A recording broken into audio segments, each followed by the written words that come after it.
దొంగల చేతిలో పడ్డాడు.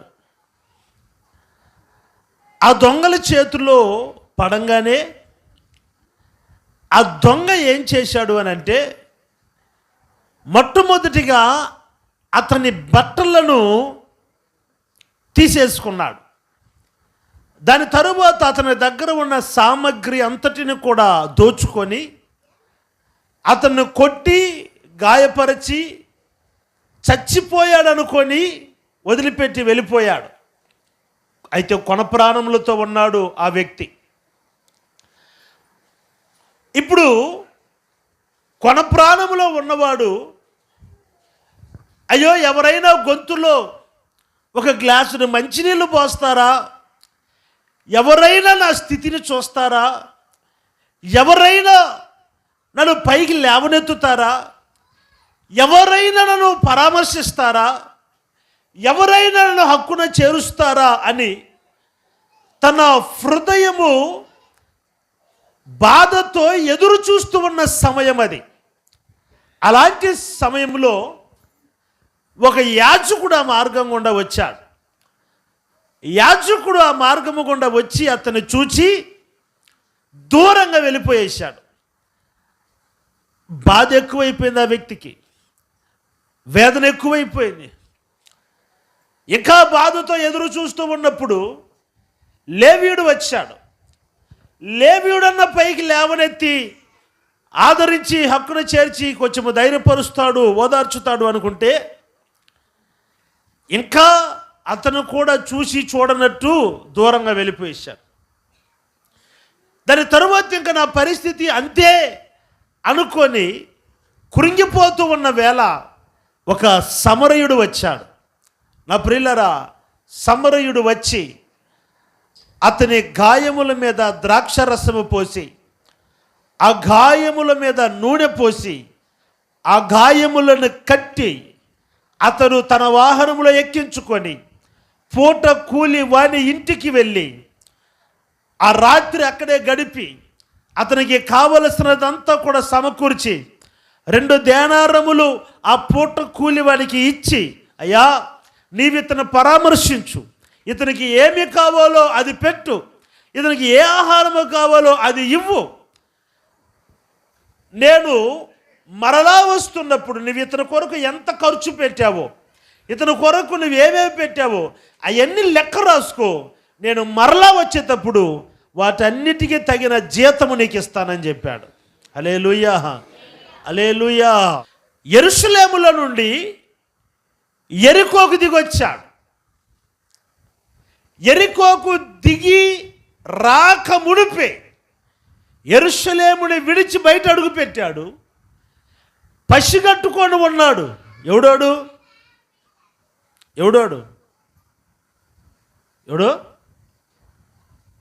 చెప్పలేదు. ఎవడు? ఆసామి ఊరు జేమ్స్, సాతానుడా. ఎవడాడు అని అంటే అపవాది అయిన సైతానుగాడు. యెరూషలేమును విడిచి బయట అడుగు పెట్టేది ఆలస్యం పట్టేశాడు. వీడు సైతానుగాడు నేను ఎందుకు చెప్తానంటే మీరు జాగ్రత్తగా రండి. మొట్టమొదటిగా వాడు ఏం తీసేశాడు? వాడి దగ్గర నుంచి ఏం తీశాడు? వస్త్రాలు తీసేశాడు. వస్త్రాలు ఎందుకు తీశాడు తెలుసా? వస్త్రాలు తీసేస్తే వాడు సిగ్గుపోయినట్టు. ఇంకా వస్త్రాలు తీసేస్తే వాడు ఇంకెక్కడికి వెళ్ళలేడు. ఇప్పుడు అతని దగ్గర ఉన్న వాచ్, మొబైల్ ఫోన్ ఇవన్నీ తీసుకున్నా ఎక్కడికైనా పరిగెత్తుకుని వెళ్ళిపోతాడు. వస్త్రాలు తీసేస్తే ఇంకా వాడు ఎక్కడికి వెళ్ళడుగా, సిగ్గుతో కుప్పగొలిపోతాడు. కాబట్టి ఎక్కడికి వెళ్ళలేదు. అందుకని మొట్టమొదటిగా వస్త్రములు తీసేస్తాడు. ఎందుకంటే వాడికి సిగ్గు తీసేయాలి వాడిని. అది అపవాది టార్గెట్. ఆదాము అవ్వ దగ్గరికి ప్రభు వచ్చాడు. వచ్చినప్పుడు, ఆదామా నువ్వు ఎక్కడున్నావు అని అడిగాడు దేవుడు.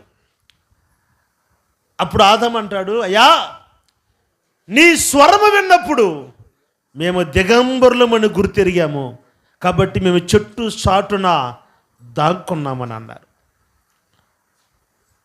ప్రభు అంటాడు, దిగంబరులమా, సిగ్గుగా ఉందా? ఏంది ఆదాం కొత్త కొత్త మాటలు మాట్లాడుతున్నావు? ఎవడు నేర్పించాడు ఈ మాటలన్నీ నీకు? ఎట్ట తెలిసి మాటలని నీకు? అసలు నువ్వు దిగంబరివని నీకు తెలియపరిచిన వాడు ఎవడు అంటే, బైబిల్లో ఉన్నమాట, వారు ఆ పండు తినంగానే కళ్ళు తెరవబడ్డాయి, వారు దిగంబరులని వారు గుర్తెరిగారు. అంటే అంతవరకు వాళ్ళు వస్త్రాలు ధరించుకున్నారా? లేదు. కానీ దేవుడు వారికి ఇంకొక వస్త్రాలు ఇచ్చాడు, మహిమ వస్త్రాలు. ఆ మహిమ వస్త్రమును బట్టి వారికి సిగ్గంటే ఏంటో తెలియకుండా ఉన్నది. దేవునికి స్తోత్రం కలుగునుగాక. ఇప్పుడు అపవాది చేతిలో పడంగానే మొట్టమొదటిగా అపవాది ఏం చేశాడు? మహిమ వస్త్రాన్ని తీసేశాడు. దేవుడిచ్చిన మహిమ వస్త్రాన్ని. ఇప్పుడు ఈడు కూడా బయటికి వెళ్ళంగానే, యెరూషలేమును విడిచి బయట అడుగు పెట్టంగానే అపవాది వీడి దగ్గర ఉన్న వస్త్రాన్ని తీసేశాడు. ఆ వస్త్రము యొక్క పేరు రక్షణ వస్త్రం. దేవునికి స్తోత్రం చెప్పండి గట్టిగా. ఈ రక్షణ వస్త్రాన్ని తీసేశాడు. నా ప్రియమైన దేవుని బిడ్డలారా, దాని తర్వాత వాడిని గాయపరిచి కొట్టి హింస పెట్టి వాడు చచ్చిపోయాడనుకొని వెళ్ళిపోయేశాడు. ఇప్పుడు ఇంక చచ్చిపోయాడులే అని చెప్పి వెళ్ళిపోయేసారు. చిన్నగా స్పృహ వచ్చింది. ఎవరైనా ఒక నీళ్లు పోతే బతుకుతాననబడిన ఆశ కలిగింది. యాజకుడు వచ్చాడు, వెళ్ళిపోయాడు. లేవీయుడు వచ్చాడు, వెళ్ళిపోయాడు. సమరయుడు వచ్చాడు, అతని గాయముల మీద ద్రాక్షారసం పోశాడు, నూనె పోశాడు, ఆ గాయాలు కట్టాడు. అతన్ని ఎత్తుకొని పూట కూలి వాణ్ణి ఇంటికి తీసుకెళ్ళాడు. దేవుని స్తోత్రం కలుగునుగాక. ఈ సమరయుడు ఎవరయ్యానంటే ప్రభువైన యేసుక్రీస్తు వారు. హల్లెలూయా. ఎక్కడో గాయపరచబడి కొన ప్రాణములతో మన జీవితము యొక్క అంతములోకి వచ్చాము. ఇంకా జీవితం ముగించబడబోతుంది.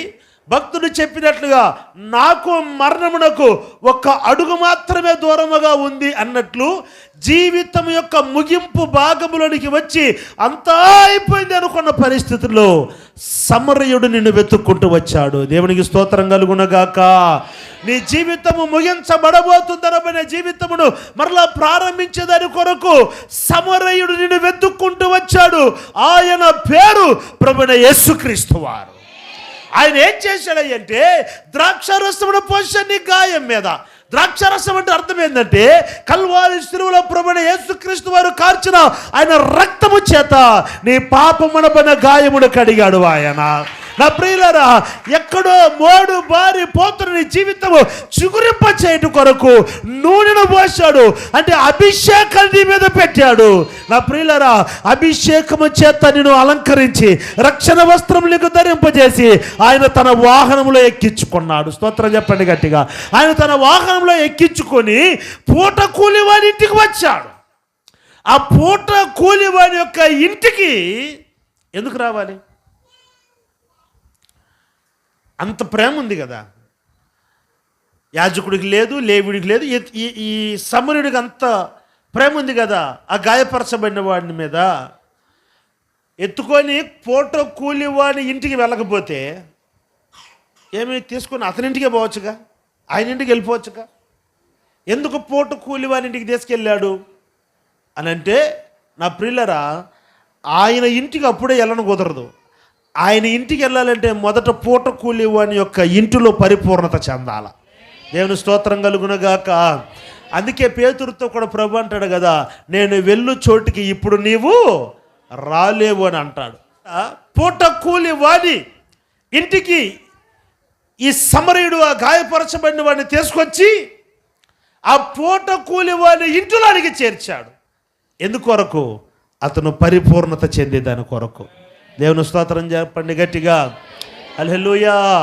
నా ప్రియులారా, ఆ పూట కూలివాని యొక్క ఇల్లు దేవుని మందిరం. ఆ పూట కూలివాడు దైవ సేవకుడు. చప్పట్లు కొట్టండి గట్టిగా. నా ప్రియమైన దేవుని బిడ్డలారా, దైవ సేవకుడి దగ్గర తీసుకొచ్చి అప్పగించి ఇప్పుడు మా దగ్గర చెప్పి వెళ్ళాడు ఆయన. ఏమని? ఏమని? ఈ పూట కూలివాడి దగ్గరకు వచ్చి ప్రభు చెప్పాడు, ఈ మందిరం నేను ఏర్పాటు చేశాను, ఎక్కడెక్కడో గాయపరచబడి ఎక్కడెక్కడో తుమ్మకర్రల్లాగా చెడిపోయి పడి ఉన్న వారందరినీ నేను తీసుకొచ్చి చేర్చాను. ఏదో నా రక్తం కార్చి వారికి రక్షణ వస్త్రాన్ని ఇచ్చాను, వారి మీద అభిషేకం నూనె పోశాను, అభిషేకాన్ని ఇచ్చాను. ఇప్పుడు నువ్వేం చేయాలంటే వారిని పరామర్శించాలి. నువ్వు వారిని పరామర్శించేదానికంతా నాకు జీతం ఎట్టయ్యా అని నువ్వు అడిగితే నేను మరలా వస్తాను, నేను వచ్చుచున్నప్పుడు నీకు జీతం తెస్తాను అన్నాడు. హల్లెలూయా. జీతం మీకు కాదు, అన్నీ మీకేనా? పనిమలర కాలేజ్ జీతం మీకే, చంద్రబాబు నాయుడు ఇచ్చే పెన్షన్ మీకే. ఏమని ఇస్తున్నారు నాకు మీరు? ఏమిస్తాం? అంతా బంకమోహాలు అయితే. దేవునికి స్తోత్రం కలుగునగాక. ప్రభు అంటాడు కదా, నేను వచ్చినప్పుడు నీకు మరలా ఎన్ని దేనారములు ఇచ్చాడంటండి? 2 దేనారములు. ఒక దేనారం అంటే అర్థమైందనంటే ఒక దినం యొక్క కూలి. ఒక్క దినం యొక్క కూలి ఆ సమరయుడు పూట కూలి వాడి దగ్గర ఇచ్చాడు. 2 దినాల కూలీని ఇచ్చి ఇప్పటికి ఇది పెట్టుకొని అతనికి పరామర్శించి అతనికి ఆహారం పెట్టు అన్నీ చేసి తర్వాత నేను వచ్చుచున్నప్పుడు నీకు జీతము తెస్తాను అన్నాడు. హల్లెలూయా. ఇప్పుడు గాయపరచబడిన వాడు పూట కూలి వాళ్ళ ఇంట్లో చేర్చబడ్డాడు కదా, వాడు పరిపూర్ణత చెందితే దేవుని రాజ్యంలోకి ఎత్తబడతాడు. అయితే ఈ పూట కూలివాడికి మాత్రము ఆయన రాజ్యంలో 2 అంతల ఆశీర్వాదాలు ఉంటాయి. హల్లెలూయా. దేవుని సంఘములో చేర్చబడిన తమ బిడ్డలను పరామర్శించే ఆ బాధ్యత దేవుడు ఎవరికి ఇచ్చాడంటే పూట కూలివాడికి ఇచ్చాడు. దేవుని స్తోత్రం చెప్పండి గట్టిగా. పూట కూలివాడు, అందరూ చెప్పండి. ఈ పూట కూలివాడిని ఇంటికి తీసుకొచ్చి పూట కూలివాడి దగ్గర చేతిలో పెట్టేశాడు దేవుడు. పూట కూలివాడు అంటే అర్థం ఏంటంటే ఆ పూట పని చేసుకుని ఆ పూట తినేవాడు, అంతే. దేవుని స్తోత్రం చెప్పండి గట్టిగా. అతనికి జీతాలు ఉండవు, పిఎఫ్లు ఉండవు, ఈఎస్సీలు ఉండవు, అది స్కేల్ పడదు. ఏం పడదు? స్కేల్ పడదు. ఇంకా ఆ ఫండ్ ఈ ఫండ్ ఏముండవు. పూట కూలివాడు ఎవరనంటే దైవ సేవకుడే. రైజ్దల్లా.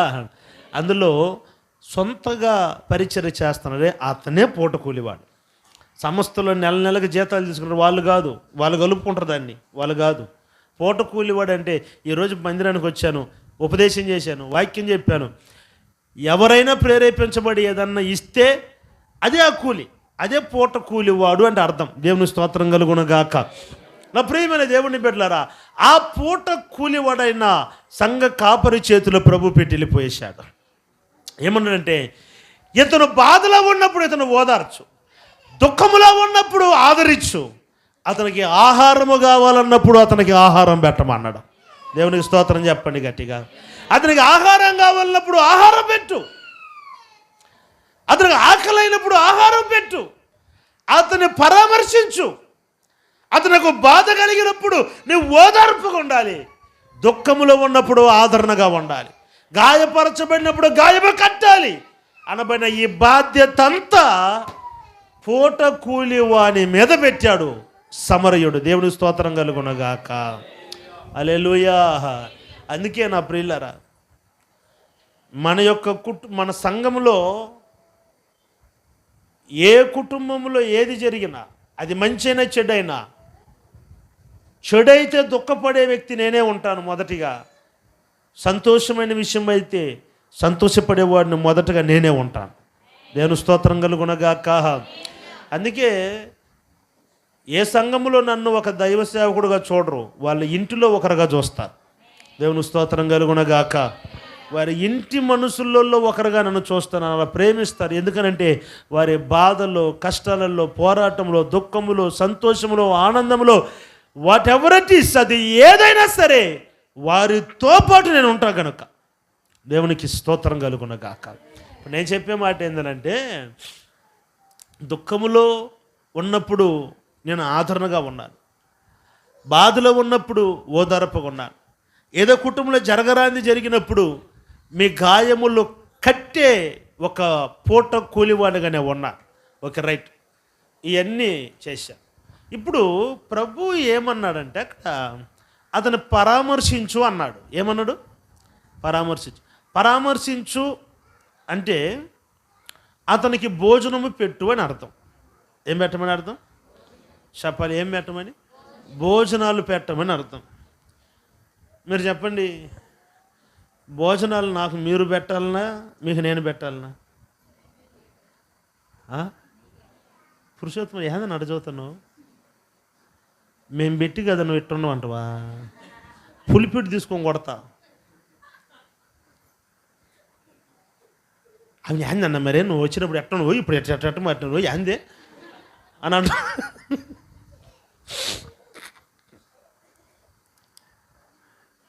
నిజానికి ఇప్పుడు పిచ్చగా భోజనాలు చేసి పెడతామని చెప్పి పోటీలు వేసుకుంటుంటారు ప్యాట్లో, సిఆర్పిఎఫ్లో.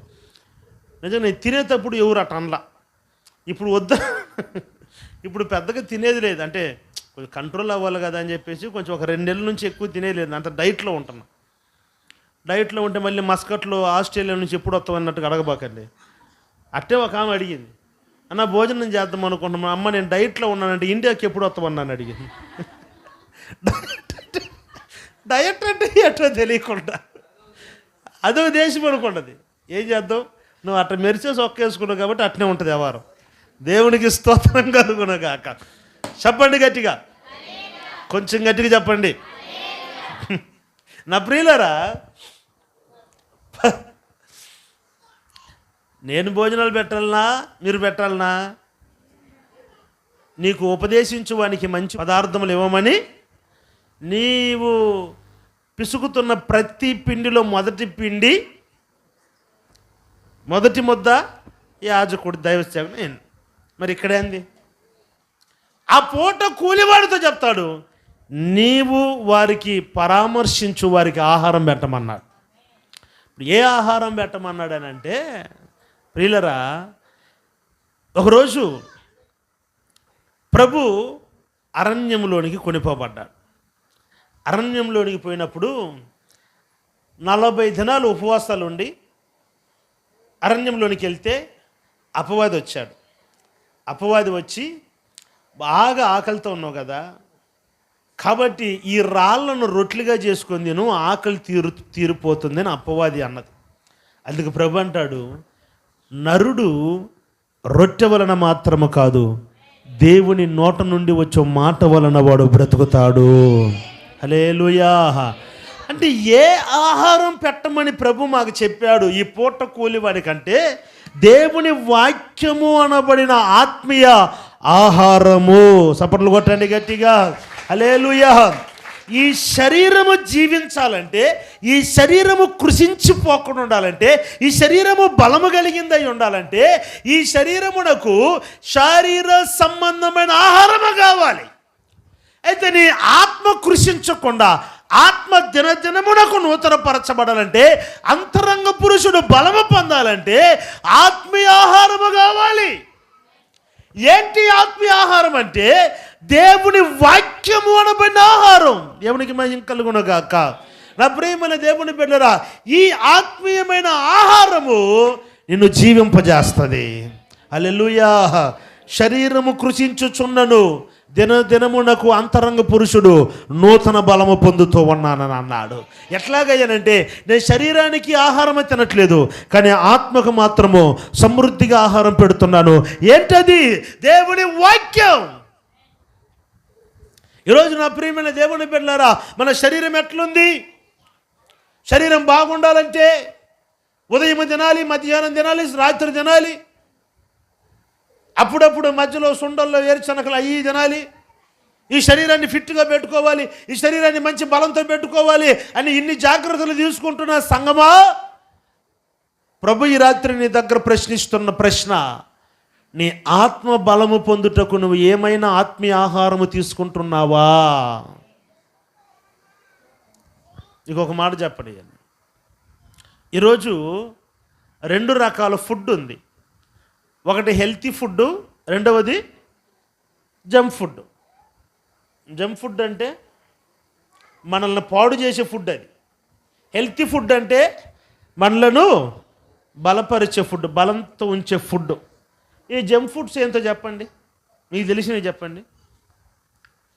ఈ జంక్ ఫుడ్ అంటే ఈ చాక్లెట్లు, ఈ కేకులు, ఈ ఐస్ క్రీములు, ఇంకా ఈ బర్గర్లు, పిజ్జాలు, నూడిల్స్, ఇంకా ఇవన్నీ కూడా జంక్ ఫుడ్స్. ఈ చాక్లెట్లు, కుర్కురేలు, లేసులు, ఇవన్నీ కూడా జంక్ ఫుడ్స్. అంటే ఇవన్నీ మన ఆరోగ్యానికి మంచివి కాదు. అయితే మన ఆరోగ్యానికి మంచి అయిన ఫుడ్స్ కూడా ఉన్నాయి. మీరు మనస్సాక్షితో చెప్పండి, మన శరీరమునకు ఆరోగ్యాన్ని తెచ్చే ఫుడ్ మనం ఇష్టపడుతున్నామా? మన శరీరాన్ని పాడు చేసే ఫుడ్ మనం ఇష్టపడుతున్నామా? ఐస్ క్రీమ్ మంచిది కాదు, పక్క ఐస్ క్రీము మంచిది కాదు. కూల్ డ్రింక్స్ అవుతాం మనం, ఏమండి? సరిపోని కాకరకాయ మంచిదా చెడ్డదా? కాకరకాయ తింటామా ఇష్టపడి ఎవరన్నా? పావమప్ప అందక్క. పావక అంటే పావమానక్క, దాన్ని ఎవరు ముట్టుకోరు, మంచిది అది. ఇప్పుడు ఏదైతే మనకు మంచిదో అది మనం తినం, ఏదైతే మనకు చెడ్డదో అదే తింటాం. ఈ జంక్ ఫుడ్స్ అన్నీ అస్సలు మంచిది కాదు. కానీ అక్కడ అంగట్ల కాడ, హోటల్ కాడ మీరు వెళ్ళి చూడండి అరుణ, కుప్పలు తెప్పల మంది ఉంటారు జనాలు అక్కడ. దేవుని స్తోత్రం కలుగును గాక. అయితే హెల్తీ ఫుడ్ కాడ పెద్దగా ఎవరు ఉండరు. ఎందుకనంటే అవి ఇష్టపడరు. అంటే మనకు జీవమును, మనకు బలమునిచ్చే ఫుడ్ని ఎవరు, నేను పిలిచాను అర్థం కాలేదు నీకు అరుణ.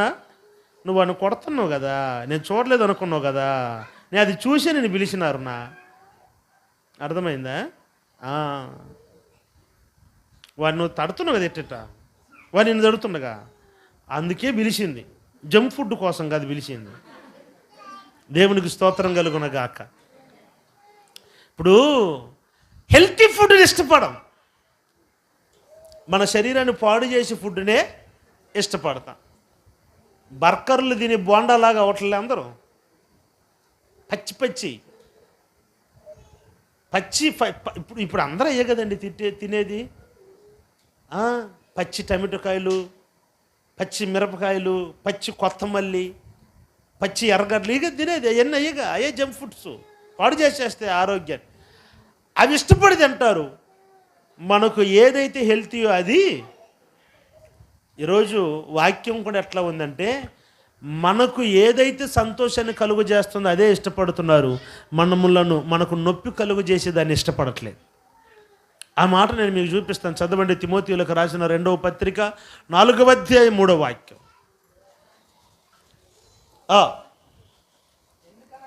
ఎందుకనగా హితబోధను సహింపక దురద చెవులు గలవారై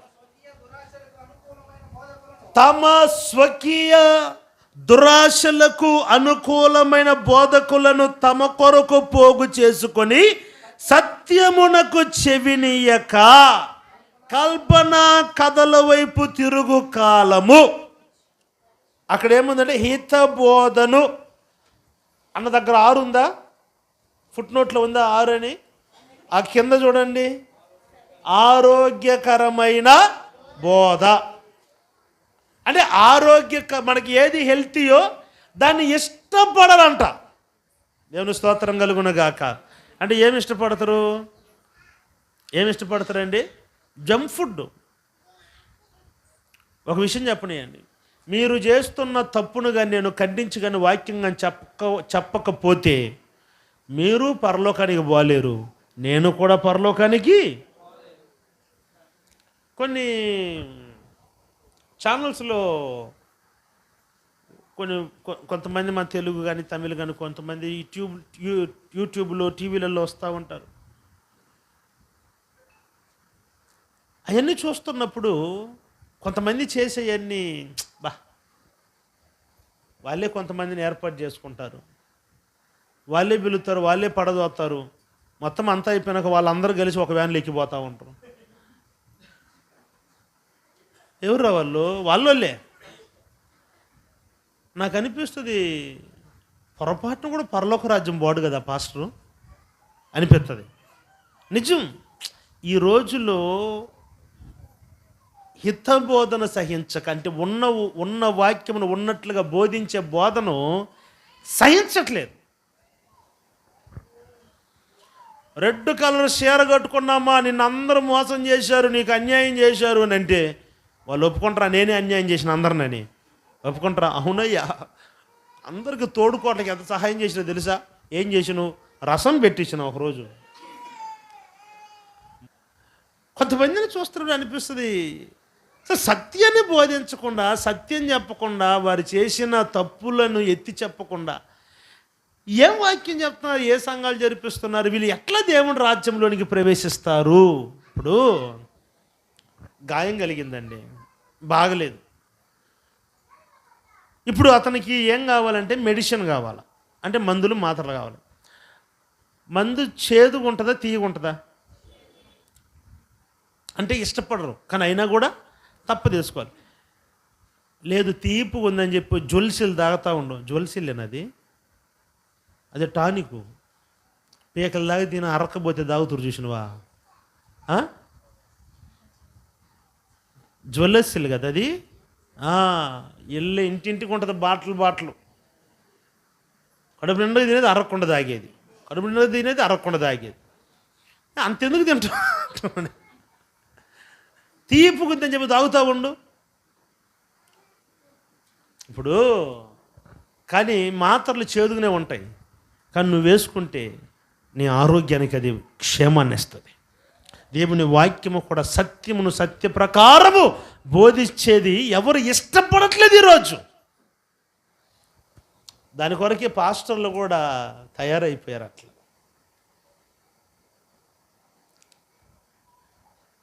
ఈ మధ్య మన వాళ్ళని ఓ స్థలాన్ని తీసుకెళ్ళా, ఇక్కడ ఆదివారం అయినప్పుడు. ఎవరో పౌలు దేవరాజు నా దగ్గర అడిగినారు, ఏందన్నా ఇది అంత సినిమా థియేటర్ లాగా ఉందని అన్నారు. వాక్యం ఏదన్నా అని అంటుండో. మరుసటి రోజు పౌలు ఫోన్ చేసి, ఏందన్నా వాక్యం ఏందన్నా ఇది? పొరపాటున పరలోకము దగ్గరగా అది గేటు కూడా చూసే భాగ్యం లేదు వాళ్ళకి, చూడరు అనుకుంటా నేను. ఎందుకంటే వారు హితబోధను సహించట్లేదు, అంటే సత్యమైన బోధను వారు సహించట్లేదు. అయితే పూటకూలి వానితో ప్రభు ఏం చెప్పాడు తెలుసా? వీరికి నువ్వు ఆత్మీయమైన ఆహారము పెట్టాలి. అంటే వారు ఆత్మీయ జీవితములో ఎదుగుదల పొందే ఆహారము నీవు వారికి పెట్టాలి. దేవుని స్తోత్రం కలుగునగాక. నా ప్రియమైన దేవుని బిడ్డలారా, పరిశుద్ధ గ్రంథంలో ఒక మాట ఉంటుంది, దేవుని వాక్యమును గురించి విలువైన మాట. చదవండి, ఆ మాటని నేను మీకు చూపిస్తాను. యెషయా గ్రంథం 40వ అధ్యాయం 8వ వాక్యం.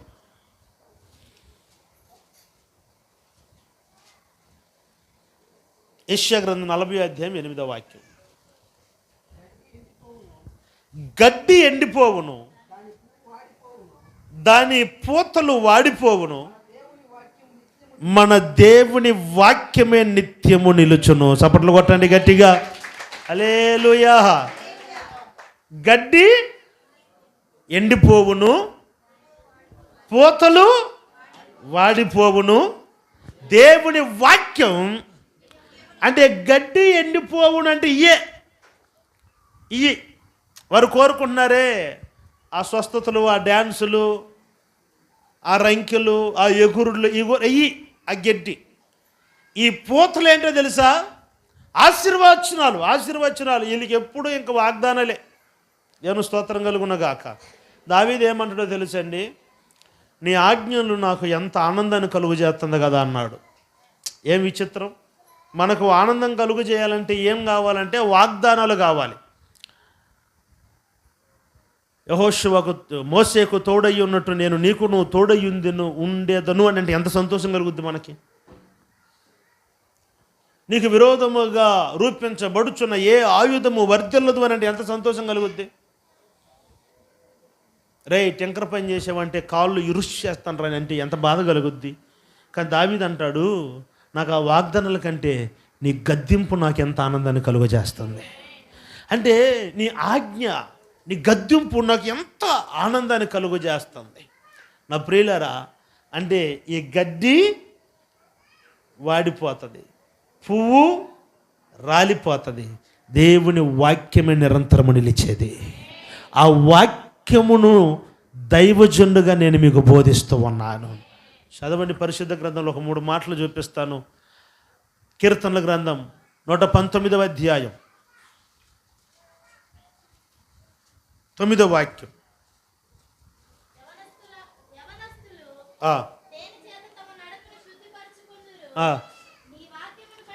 ఐఫోను,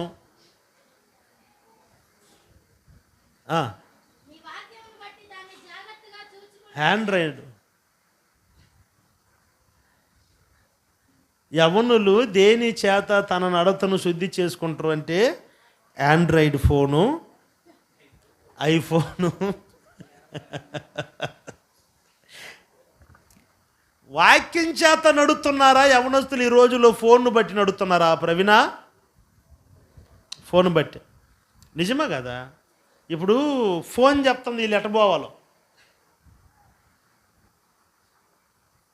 పుల్లారెడ్డిపురం పోవాలా మ్యాప్ అంటే ఇది చెప్పుద్ది, దాని ప్రకారం పోతున్నాడు. అది సమాధుల తోటలేకపోద్ది. అది వీడు ఏ డ్రెస్ తీయాలని కూడా ఇప్పుడు అదే చెప్తుంది. నిజమా అబద్ధమా? చెప్పరేందండి.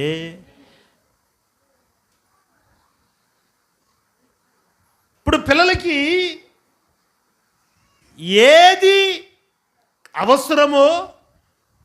అవసరమో కాదో తల్లిదండ్రులకు తెలియట్లే ముందు. అది దేవుని స్తోత్రం చెప్పండి గట్టిగా. మా సుభాషిణి అక్క బైబిల్ తీసి ఇచ్చిందో లేదో కానీ ఆ ఫోన్ మాత్రం తీయించిందప్ప షద్దుకి. స్తోత్రం. చెప్పరేది గట్టిగా. తీసిచ్చిండు ఒక బైబిల్లో. అబ్బా పాని.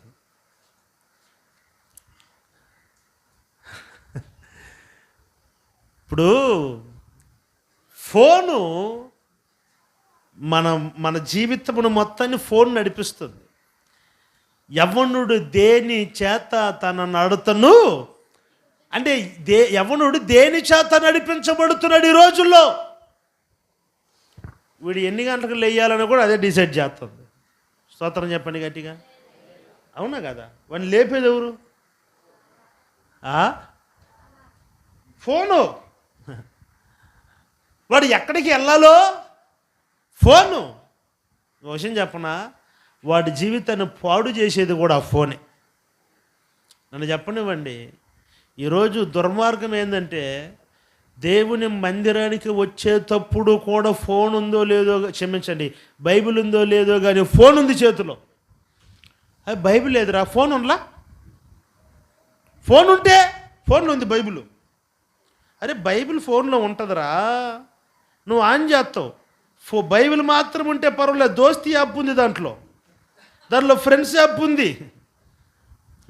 నువ్వు బైబిల్ చూస్తున్నప్పుడు టింగ్ మన ఒక మెసేజ్ వస్తుంది అక్కడ, హాయ్ యూ బ్యూటిఫుల్. ఈడెమ్మటే చూసి యూ సో బ్యూటిఫుల్. ఎడపోయిందిరా బైబిల్. దుర్మార్గం. నా ప్రియులారా, మనం ఎలా నడవాలో ఫోన్ కాదు మనకు చెప్పాల్సినది, దేవుని వాక్యం చెప్పాలి. హల్లెలూయా. నువ్వు ఏం చేయాలో దేవుడి వాక్యం చెప్పొద్దు నీకు. వాక్యం చెప్పలా? ఇటు బాబాకు ఇక్కడ ట్రాఫిక్ ఉంటుంది, ఇటు బాబాకి యాక్సిడెంట్ అవుతుందని వాక్యం చెప్పలేదా? చెప్పిందా లేదా అరుణ? కీర్తన కదా 1వ అధ్యాయం 1వ వాక్యంలో చెప్పలేదా? దుష్టుల ఆలోచన చొప్పున నడవబాకు, కొంప మునిగిపోద్ది. పాపుల మార్గం నిలవబడబాకు, యాక్సిడెంట్ అయి ముక్కు పగులుతుంది. అపగాస్తకులు కూర్చున్న చోటున కూర్చోబాకు, మోకాల చెప్పులు పగిలిపోతాయి. చెప్పలేదా? నా నోలికి అది తెలియదు. దేవుని స్తోత్రం చెప్పండి గట్టిగా. హల్లెలూయా. ఫోన్ చెప్పా నంబర్కి. నా ప్రియమైన దేవుని బిడ్డలారా, దేవుడు ఈ దినము నీతో చెప్తున్నమాట, నీవు నడవవలసిన త్రోవను దేవుని వాక్యం నీకు నేర్పిస్తుంది. నెంబర్ 2, అదే కీర్తన గ్రంథం 119వ అధ్యాయం 11వ వాక్యం. నీ ఎదుట నేను పాపము చేయకుండానట్లు నా హృదయములోని వాక్యమును, దేవుని స్తోత్రం చెప్పండి గట్టిగా. అంటే అర్థం ఏంటంటే దేవుని వాక్యం ఉన్న స్థలంలో పాపం పనిచేయదు. సపట్లు కొట్టండి గట్టిగా. ఎంత అద్భుతమైన మాట అండి. నేను పాపము చేయాలనుకుని నేను చేయలేను, ఎందుకంటే నీ వాక్యం ఉంది కనుక. స్తోత్రం చెప్పండి గట్టిగా. ఎంతగా వాక్యం ఉందా, హార్ట్ ఉందా? అన్న ఆర్ట్ ఇచ్చిందన్నా, ఆర్ట్ ఇచ్చిందన్న. రే ఆర్ట్ ఇచ్చింది బాగానే ఉందిరా, ఒక బాణం ఒకటి పెట్టింది చూడరా మధ్యలో. దేవుని స్తోత్రం కలుగునగాక. అర్థమవట్లేదు మీకు, లేట్ పికప్లే. ఆరుట్లో బాణం ఉంటుంది, చూసావు ఎప్పుడన్నా?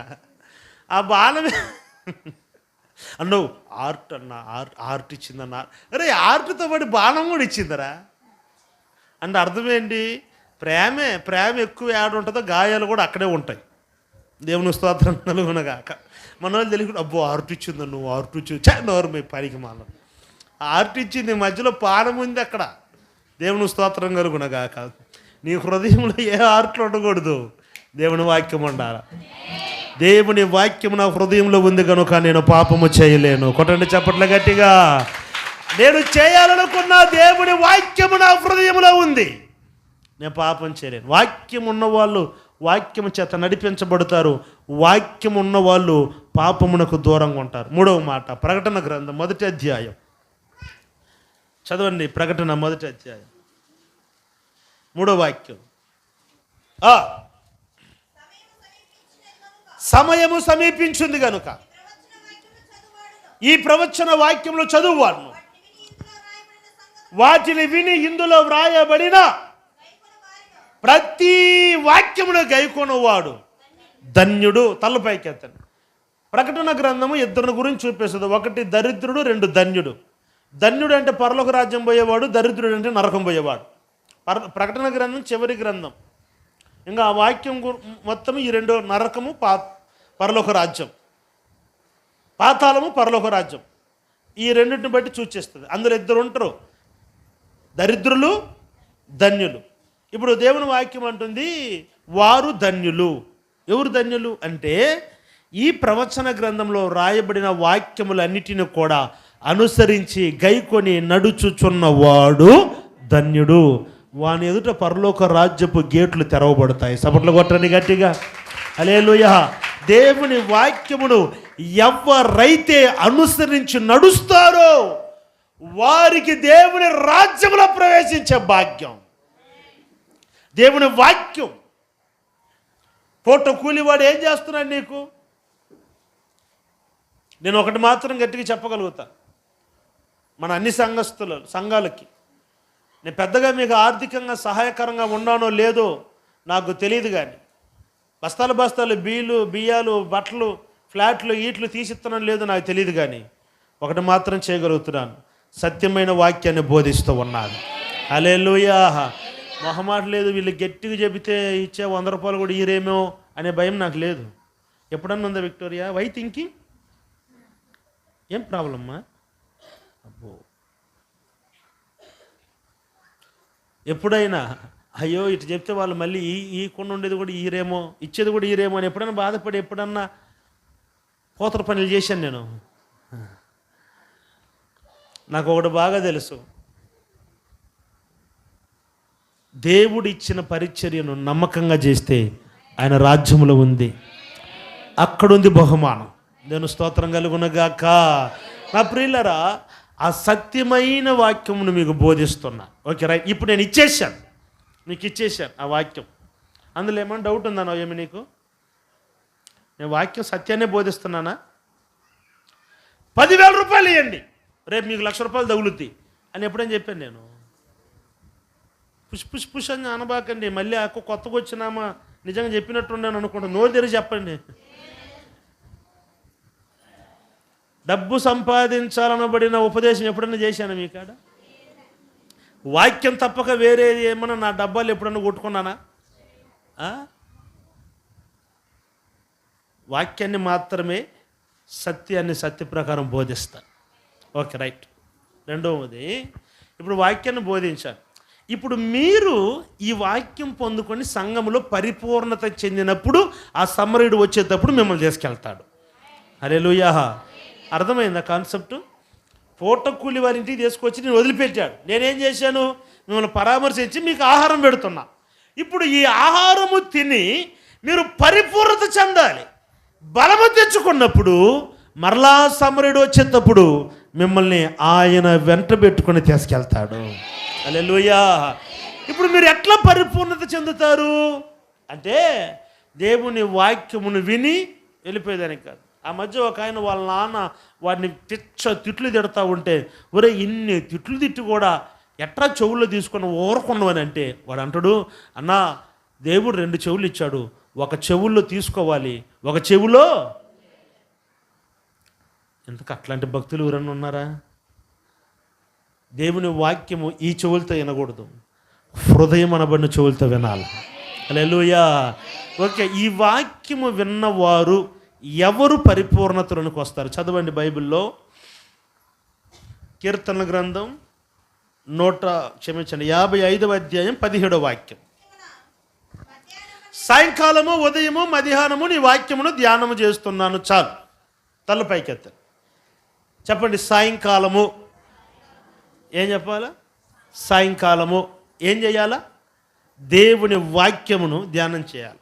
సాయంకాలం అయినప్పుడు మీకు ఏం గుర్తు రావాలి? సీరియల్స్ కాదు. కొంతమందికి 6 అయితే వాళ్ళకి అది గుర్తొస్తుంది. ఏది గుర్తొస్తుంది? సిగ్గుబాటు చేయటం మగోళ్ళు కూర్చొని చూస్తున్నారు. ఆయన తలరాత చూడు. సీరియల్కి వచ్చిన అదృష్టం చూసినవా?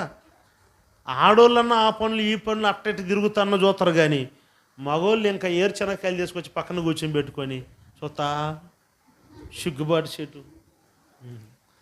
సాయంత్రం 6 గంటల ఏం గుర్తుకు రావాలి? ఏం గుర్తుకు రావాలి? దేవుని వాక్యం గుర్తుకు రావాలి. ఆవు చూశారు? ఆవుని ఆవు ఎప్పుడు ఏం చేస్తుంది అంటే గబగబని తినేస్తుంది గడ్డిని. తర్వాత ఒక చెట్టు దగ్గర చల్లగా ఉన్న చోట కూర్చొని ఆ తిన్నదాన్ని మరలా బయటికి తెచ్చుకొని నెమరేసుకొని మరలా మింగుతుంది.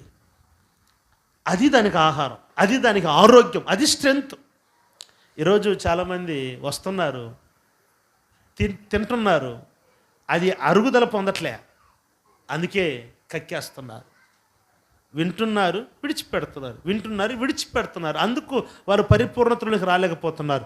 సాయంత్రం అయినప్పుడు, ఈ దినం ఆదివారం, రేపటి దినం సాయంత్రం, మంగళవారం, బుధవారం, బేస్తవారం, శుక్రవారం, శనివారం, వచ్చే ఆదివారం వరకు సాయంకాలం అయినప్పుడు ఈ వాక్యం మీరు జ్ఞాపకానికి తెచ్చుకొని ధ్యానం చేసుకోవాలా. సాయంకాలం 2 ఉదయం మనకున్న ఆడావిడ అంత ఇంటి కాదులే, కానీ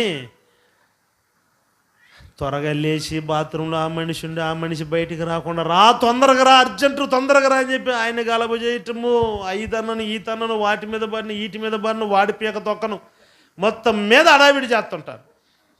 అయితే దేవుని వాక్యం మీరు ఉదయము 1 గంట ముందుగా లేచి ఒక అర్ధగంట ప్రార్థన చేసుకొని అర్ధగంట మరలా ఈ వాక్యాన్ని మీరు ధ్యానం చేయాలి. ఇది బ్రేక్ఫాస్ట్. ఏంటి బ్రేక్ఫాస్ట్? కనీసము ఒక రోజుకి ఒక ఉదయము ఒక అధ్యాయమైన మీరు చదివి ఆ వాక్యం ధ్యానం చేయాలి. హల్లెలూయా. 3 ఎప్పుడు? మధ్యాహ్నము మాకు అంత తీరిక ఉంటుందయ్యా అంటారా? మధ్యాహ్నము దేవుని వాక్యము తప్పనిసరిగా మీరు అంటాడు ఏంటంటే నా జీవితము మధ్యాహ్నము వలె ప్రకాశించిందని అంటాడు. ఏదైనా మధ్యాహ్నాలు వస్తున్న మన జీవితంలో ఎందుకు చీకటి ఉందంటే మధ్యాహ్నం వల్ల దేవుని వాక్యం మనం ధ్యానించట్లేదు. మధ్యాహ్నమందు నీ జీవితము సూర్య కాంతి తేజస్సు వలె నింపబడాలంటే మధ్యాహ్నము దేవుని వాక్యము ధ్యానించబడాలి. ఎన్నైనాయి? సాయంకాలం ధ్యానం చేయాలి, ఉదయము కనీసం ప్రార్థన చేసుకున్నాక ఒక అధ్యాయమైన చదివి ధ్యానం చేయాలి, మధ్యాహ్నము దేవుని వాక్యము 3 ఎన్ని పూటలు ఒక రోజుకి? ఎన్ని పూటలు? 3 పూటలు పాస్టర్ గారు. అయితే పప్సులు గిప్సులు మధ్యాహ్నం ఒకసారి పోతాయిలే, మరి సాయంకాలం బజ్జీలు బోండాలు, 7 గంటలకు టిఫిన్ తింటాము, మళ్ళీ 10 గంటలకు సంగటి తింటాము. అవన్నీ మీకు చెప్పలేములే పాస్టర్ గారు, ఓపెన్గా అంటారా? 3 పూటలు కదా, మామూలుగా అయితే 3 పూటలు. సరే, ఒక పూట బోనస్, ఇంకొక పూట ఉంది బైబిల్లో. అదేం పూట? చదువు 66వ కీర్తన, క్షమించండి, 63వ కీర్తన 4. ఎట్టమ్మా?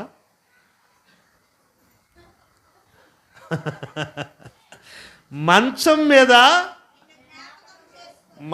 మీద దేవుడు ఎందుకు జ్ఞాపకం వస్తాడు? కళ్ళు మూసుకుంటే ఆ బుధవారం పొడి శుక్రవారం పొడి కట్టి ఎదురుగా వస్తుంటే ఏ షీటు కట్టాలి? ఇవన్నీ దాటుకొని నిద్రపోయిన వాయిటి కాడ వాళ్ళ అత్త చచ్చిపోయిన అత్త రా అని పిలుస్తుంటే కళ్ళు మూసినప్పుడల్లా తెల్లగా జబ్బు వేసుకొని నేనే పోయి నిలబడుతున్నాను అంట ఆమె కాడ. నాకిక పని లేక, నువ్వెందుకని నా కల్లో వస్తావు? నన్ను అడిగితే నేనేం చేశా? మధ్యరాత్రి వేళ నా మంచము మీద నేను నిన్ను జ్ఞాపకం, అంటే మధ్యరాత్రిలో నువ్వు నిద్రపోతున్నప్పుడు నీ కలలో కూడా దేవుని వాక్యమే రావాలి. ఏమన్నా స్తోత్రం చెప్పండి గట్టిగా, హల్లెలూయా. ఆ మధ్య వాక్యం మంచి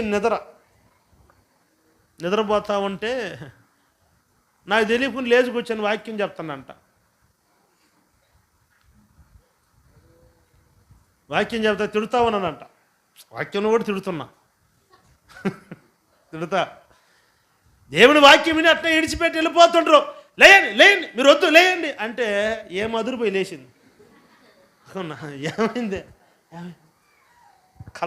కళ్ళమే అయ్యా ఏమనుకోకుండా నువ్వు బయటపడు రాత్రిలో పడుతుంది. నా ప్రియులారా, అది ధ్యానం. నిద్రలో కూడా కొంతమంది నిద్రపోయేటప్పుడు ట్రైన్లో పోతున్నట్టుగా గబక్కన పడతారు కింద, చూసారా? పడుతున్నట్టుగా ఎప్పుడు కరిగిరే గుర్తాలకి. స్తోత్రం చెప్పండి గట్టి. తబక్కన పడినాడు, నేను పెద్ద లోయలో పడినట్టుంటే ఏంది మంచం మీద నిద్రలో వచ్చే జ్ఞాపకాలు. రాత్రిలో దెయ్యాలు నాకెందుకు కనపడలే? ఇప్పుడు నాకు ఇప్పటి వరకు కనపడలా. ఓ స్తోత్రం చెప్పు ప్రశాంతి. హల్లెలూయా చెప్పింది చూసినవా? నేను స్తోత్రం చెప్పమంటే హల్లెలూయా అంట. నా దేవుని వాక్యం, నీవు మంచం మీదకి వెళ్ళినప్పుడు నీకు ఏం రావాలి? దేవుని వాక్యం గుర్తుకు రావాలా. ఇంకా రాత్రి జాముల యందు మన బైబిల్లో రాత్రి జామున ఉంది, వ్యాఖ్యానంలో మధ్యరాత్రి జామున, మధ్యరాత్రి వేళ నీ వాక్యం నేను ధ్యానం చేస్తున్నాను. భక్తులు చూడండి, పగులంతా దేవుని ఆరాధించిన, రాత్రి పడుకుంటే మధ్యరాత్రి వేళ కూడా నిద్రలో దేవుని వాక్యాన్ని ధ్యానం చేస్తున్నాడు. హల్లెలూయా. అంటే 4 పూటలు అయినాయి. ఎన్ని పూటలు? 4 పూటలు అంటే 24 గంటలు. ఇప్పుడు ప్రభు చెప్పే మాట ఏంటంటే 24 గంటలు దేవుని వాక్య ధ్యానమే నీ మధ్యలో ఉండాలి. హల్లెలూయా. నీ హృదయము దేవుని వాక్యము చేత నింపబడినప్పుడు, నీ తలంపులు ఆయన వాక్యమును ధ్యానము చేస్తూ ఉన్నప్పుడు నీవు పరిపూర్ణత చెందుతావు. సమరయుడు మర్ర రాబోతూ ఉన్నాడు నిన్ను తీసుకువెళ్ళేదానికి. ఆ సమరయుడు వెళ్ళుచున్న చోటికి నువ్వు వెళ్ళాలంటే వాక్యము చేత నువ్వు పరిపూర్ణత చెందాలి. అట్టి కృప దేవుడు మన సంఘానికి అనుగ్రహించునుగాక.